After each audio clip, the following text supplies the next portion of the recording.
I'm procrastinating my reading goals by making this video, but hopefully it will keep me accountable by posting this video to the internet publicly. And hopefully it can inspire some of you guys to set your own reading goals as well. So my 2020 reading goal was reading a book a week. And at first, I didn't think that I would reach this goal at all. I thought that I would fall a little bit short, or maybe even 20 books short. But even if I fell halfway to my goal and I only read 26 books, then I would have been very proud of myself because it was such an upgrade from reading no books in the span of 10 years throughout high school and middle school. However, I ended up reading a book a week by setting a goal that challenged myself, but didn't challenge myself too much so that I was demotivated. Now, the pandemic definitely helped with catching up on my reading goal when I was a little bit behind, and the stay-at-home mandate made it so that I had a lot of free time on my hands to do things like read a book a week. However, I was able to maintain this by creating a habit during quarantine and having it stick even when I started going to school in the fall and had 8-hour days of studying. I was still able to read a book a week, and you guys can too. So comment down below if you want a video about how I read a book a week in 2020. I can make a video on that. Right now I'm going to be going over my reading goals for 2021 and why I think everyone watching this video should set a reading goal, no matter how new they are to reading or if they're a veteran of reading. Now, setting a reading goal made me fall in love with reading, and I plan on doing this for the rest of my life, setting a reading goal every single year. Now, I think everyone should have a reading goal because it keeps you accountable for your own reading. Honestly, if I don't have a reading goal, I will just read the things that I want to read, but I won't set myself on the direction to reading as much as I want to. And my want to read pile will grow at a rate that's faster than the rate that I'm reading at.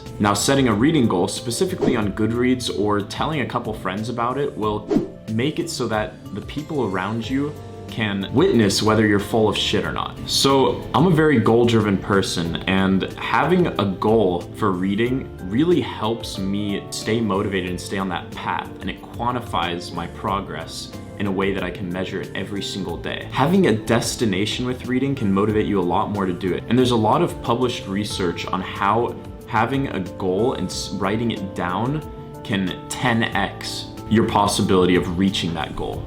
Additionally, it turns it into an addiction. Now, addiction has a very negative stereotype with it, but I think this is probably the best addiction you can have. The little shots of dopamine that come from checking a book off your want to read on Goodreads and seeing you get closer and closer to your reading goal literally makes reading an addiction. A healthy one for the most part. Right now, I'm positive that 99% of the people watching this are addicted to social media because you're watching this video, you're on YouTube.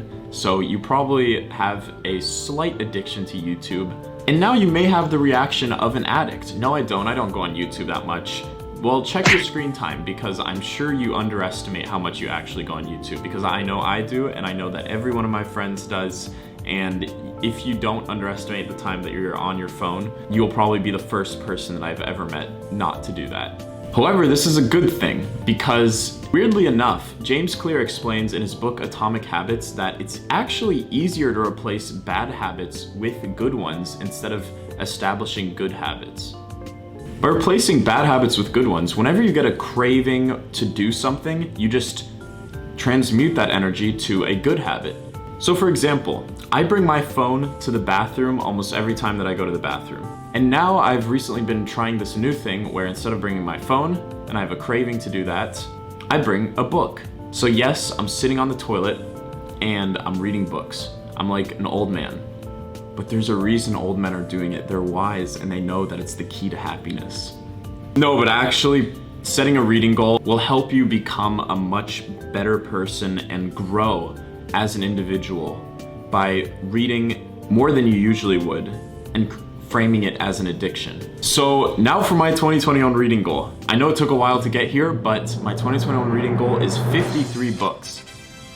Now, why is it 53 books? Why wouldn't I go for 70 books or something even more challenging since I hit 52 books the year before? Well, this year's a little different, and I feel like I have to take circumstances into account. And I think everyone else should as well when they're setting realistic reading goals. So I'm still improving on myself a little bit, albeit one book more than last year. But I have a lot of other goals. For example, in creating content like this for YouTube and creating content for TikTok, I have to be realistic with myself. I have a lot more obligations this year, making it a lot harder for me to find time to read. So I am continuously challenging myself by setting a goal that improves on my last year's reading goal. But I'm also being realistic with myself and the other goals that I have. So I'm technically curbing my addiction and I'm not letting it take over my life, but I'm letting it take a good portion of my life because it's an investment in myself and it helps me grow as a person. And I think we should all have reading goals so we can all grow as individuals.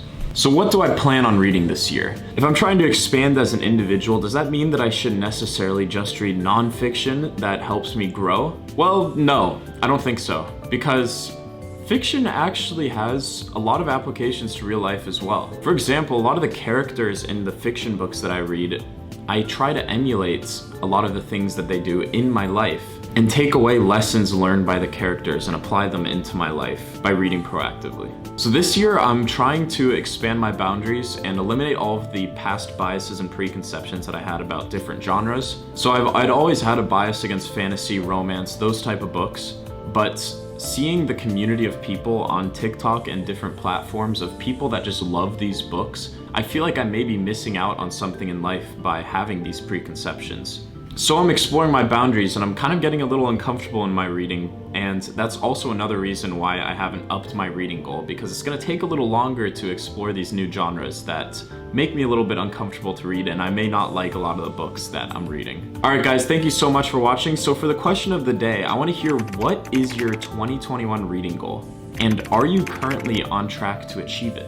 If you want more content like this, consider subscribing to my channel, hitting that notification bell, and liking this video so the YouTube algorithm recommends you more of my videos. Make sure you comment your thoughts down below. I respond to every single comment on every single video, and I love hearing what you guys have to say. I post a video every Sunday. You can follow me on TikTok at chris.selberg for more exclusive content and to get updated on when I post new things on this YouTube. I'll catch you guys next time. See you later.